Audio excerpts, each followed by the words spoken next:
네, 안녕하세요. 금바이군입니다. 오늘은 좀 재밌는 주제를 가지고 한번 이야기를 해볼까 합니다. 자, 요즘 뭐 주가가 연일 상승세를 계속하고 있습니다. 이제 4천이 보이고 900이 보인다고 제가 말씀드렸었는데, 그게 이제 다음 주에 잘하면 현실화가 될 것 같습니다. 거의 다 왔는데, 사실 뭐 4천을 친다고 해도 상황의 변화에 따라서 언제든지 이전으로 빠질 수도 있는 단계가 되는 거고, 사실 굉장히 많이 올랐죠. 2700대에서 거의 올라오기 시작했으니까 거의 뭐 한 6개월 안 되는 사이에 50% 가까이 전체적으로 코스피 기준으로 볼 때 올랐습니다. 근데 뭐 코스피 기준이라고 해서 여러분들이 내가 가진 게 다 오른 건 아닙니다. 네, 그렇기 때문에 그런 부분들 좀 고민을 좀 하고 있습니다. 저도 왜 오를까? 상황 자체는 사실 좋지는 않아요. 제가 제목장을 하나 만들까 하다 그냥 바로 시간 절약을 위해서 내용으로 들어가겠습니다. 자, 수출은 불안하고 환율은 상승하는데 왜 코스피는 오를까? 코스닥도 오르고 있죠. 네, 코스닥은 코스피만큼 오르진 않았지만 어쨌든 제법 많이 올랐어요. 근데 일반적으로 보시게 되면요, 수출하고 실적이 불안해요. 지금 뭐 예를 들면 뭐 실적이 불안하다는 말은 약간 좀 어폐가 있는데, 전체적으로 보면 국가 경제가 상당히 안 좋다라는 이야기를 누구나 하고 있고요. 그리고 두 번째로는 관세 협상이 아직까지 타결이 안 되다 보니까 대미 수출이 상당히 좀 불안합니다. 이렇게 불안한 시기에 주가가 오르고 있다. 좀 이상하지 않아요? 그리고 두 번째로 환율도 사실 적지 않게 뭐 올랐습니다.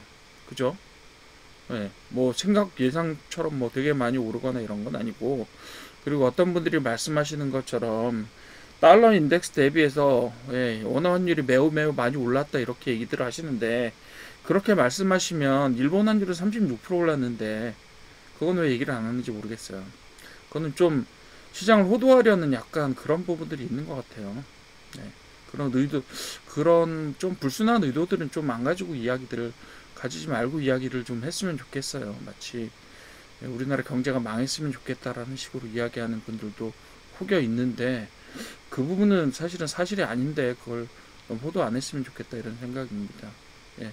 같은 기간 동안에 원화 환율이 18% 정도 올랐습니다. 즉 18% 정도 평가 절하가 됐고요. 달러화도 물론 인덱스 자체가 많이 빠졌기 때문에 평가 절하된 게 맞아요. 그런데 우리나라만 떨어졌느냐, 우리나라만 환율이 올랐느냐 하면 일본도 올랐고요. 대만도 올랐어요. 위안화도 마찬가지고요. 최근에 환율 보시게 되면 우리나라 뭐 대만 달러는 약간 좀 변화가 있습니다만 대엔화 환율하고 대위안화 환율은 거의 비슷해요. 그리고 유일하게 오른 거는 달러 환율도 사실은 그렇게 오르지는 않았어요. 달러와 인덱스가 좀 떨어졌기 때문에 상대적으로 올랐다라고 얘기할 수도 있겠지만, 우리나라가 유일하게라기 그렇지만 좀 손해를 많이 보고 있는, 즉 환율이 많이 오른 데는요, 파운드화, 파운드 환율하고 유로 환율 정도가 제일 대표적이에요. 다른 뭐 스위스 프랑이니 아니면 그 뭐지요, 크로나니 이런 것들은 사실 우리나라 경제에 그렇게 큰 영향을 미치지 않기 때문에요. 달러 인덱스가 떨어졌다고 해도 그게 우리나라에 그렇게 영향을 미치지는 않아요. 캐나다 달러 마찬가지로 조금 올랐죠. 그래도 그렇게까지 영향을 미치지는 않아요. 그러니까 달러와 인덱스가 우리나라 화폐가, 원화가 뭐 같이 움직이는 것도 아니고 영향을 많이 받아야 되는 것도 아니고 그렇습니다. 여튼 그래요. 그래서 뭔가 그리고 환율이 오르게 되면 외국인들이 빠지게 됩니다. 당연히 외국 자본이 빠져요. 왜요? 옛날에는 우리나라 돈 1,400원을 팔면 1달러를 가져갈 수, 뭐 예를 들면 1,200원을 팔면 1달러를 가져갈 수 있었는데, 요즘엔 1,400원을 바꿔야 1달러를 가져갈 수 있잖아요. 당연히 산술적으로 바로 빠지게 돼 있어요. 그거는 뭐 수학입니다. 산수예요, 산수 일종의. 그렇기 때문에 두 가지가 사실 안 좋으면 당연히 주가가 빠져야 돼요. 그런데 왜 올라가느냐? 뭔가 다른 원인이 있다라는 얘기, 그렇게 할 수밖에 없는 거죠. 경제 지표는 다 하락하는, 나를 그림 설명드리면 주식시장은 상승한다. 뭔가 이유가 있는데 뭔가 이상하다, 이런 느낌이 드는 거죠. 간단하게 두 가지만 설명드릴게요. 첫 번째로는요, 첫 번째로는 주식시장 모든 시장 상황을 반영하지 않아요. 반도체나 조선 같은 것들은요, 상반기 기준입니다. 상반기 기준으로 약 상당히 많이 수출이 늘었죠. 그래서 반도체나 조선과 같이 글로벌 경쟁력이 있는 종목들은, 왜냐하면 대체가 불가해요. 우리나라 반도체도 그렇고 우리나라 조선도 그렇고 대체 불가합니다. 그렇기 때문에 당연히 어떻게 됐어요? 그 수출이 잘 되고 있죠. 오히려 환율이 더 오르게 되면 우리나라 수출이 더 잘 되는 그런 효과를 가지고 와요. 그런데 자동차, 석유화학, 철강 같은 것들은 사실은 소재에 가깝습니다. 그죠? 반도체나 조선은 어때요? 기술력이 반영되잖아요. 그죠? 근데 철강이나 석유화학은요, 그냥 제품이에요. 그냥 레이블 붙은 제품에 불과합니다. 자동차는요, 사실상 관세 협상에 좀 영향을 받았다라고 할 수 있어요. 왜냐하면 자동차는 주요 수출국이 미국이기 때문에 그래요.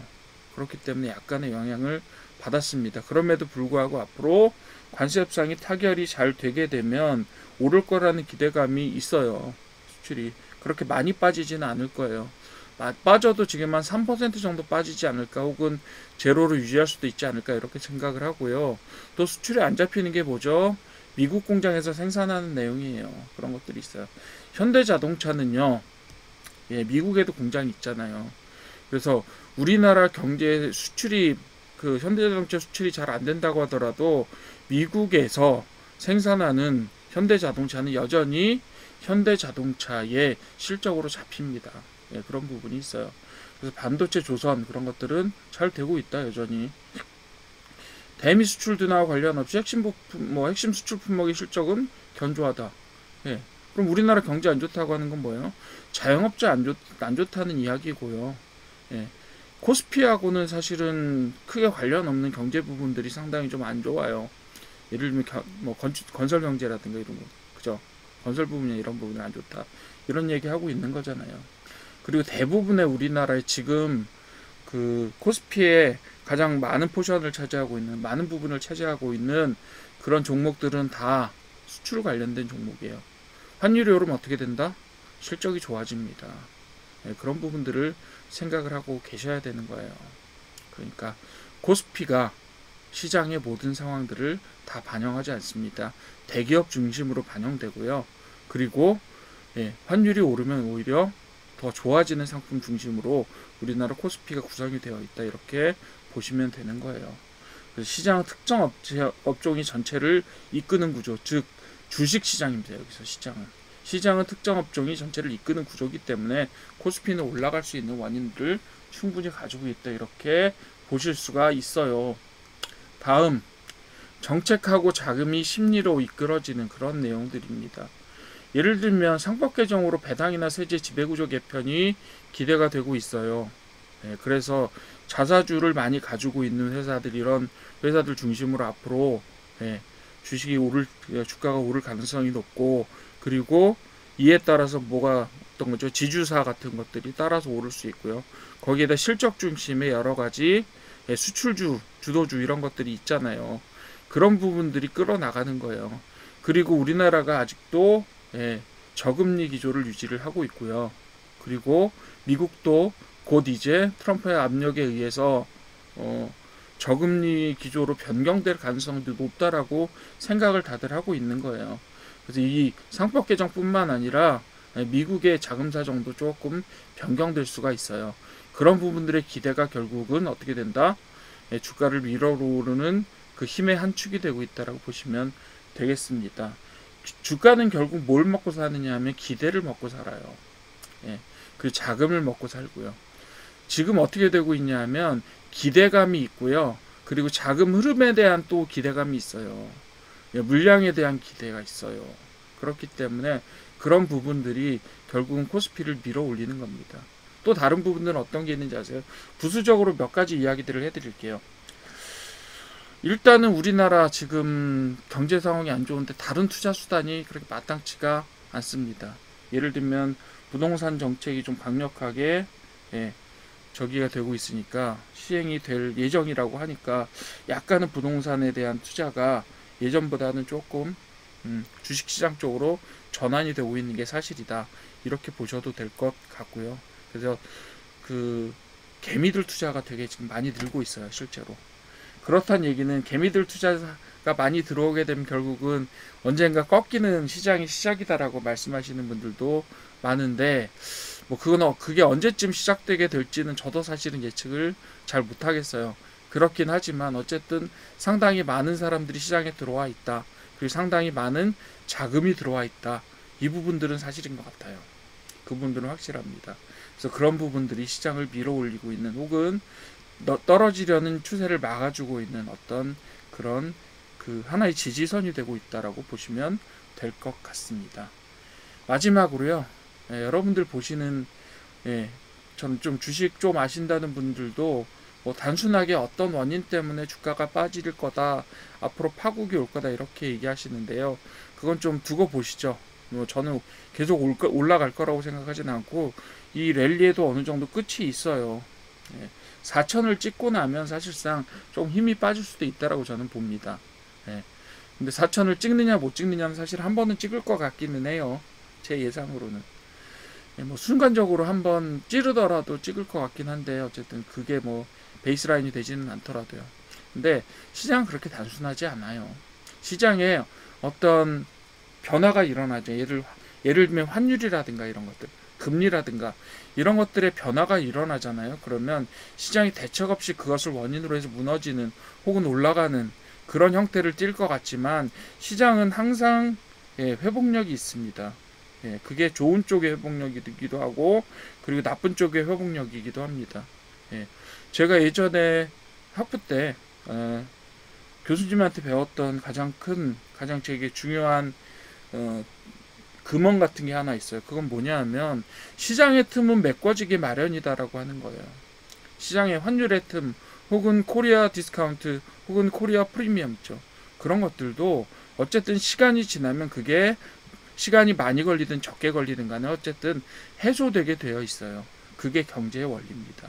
그렇지 않았다면 자본주의 경제가 지금 몇백 년 동안 지속해 오지 못했을 거라고 생각합니다. 주가도 마찬가지죠.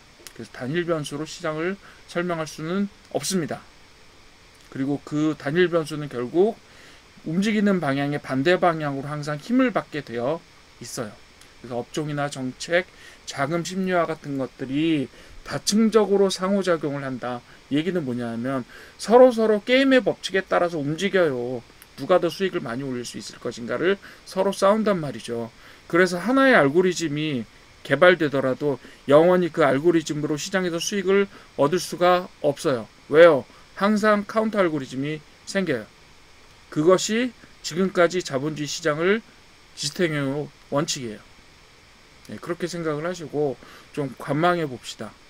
어떤 쪽에 힘이 더 좋은지가 문제예요. 항상 시장의 문제는요, 어느 쪽에 힘이 더 센가의 문제지, 무슨 일이 일어났기 때문에 어떤 일이 일어난다는 단세포적인 어떤 결론은 거의 일어나지 않습니다. 그런 부분들, 그렇기 때문에 주식시장이 쉽지 않은 거예요. 그런 부분들이 있기 때문에 여러분들이 공부를 좀 하셔야 되는 거고요. 그렇게 봐주십시오.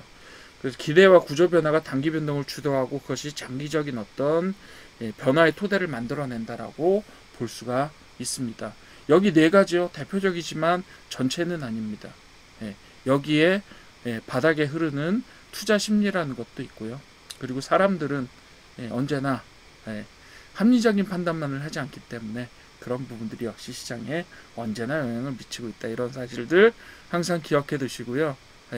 누가 이런 일이 이렇게 되니 이렇게 될 거다라고 하는 말에 쉽게 부안해동하지 마십시오. 여러분들이 스스로 생각하시는 연습을 해야 됩니다. 자, 이상으로 마치겠습니다.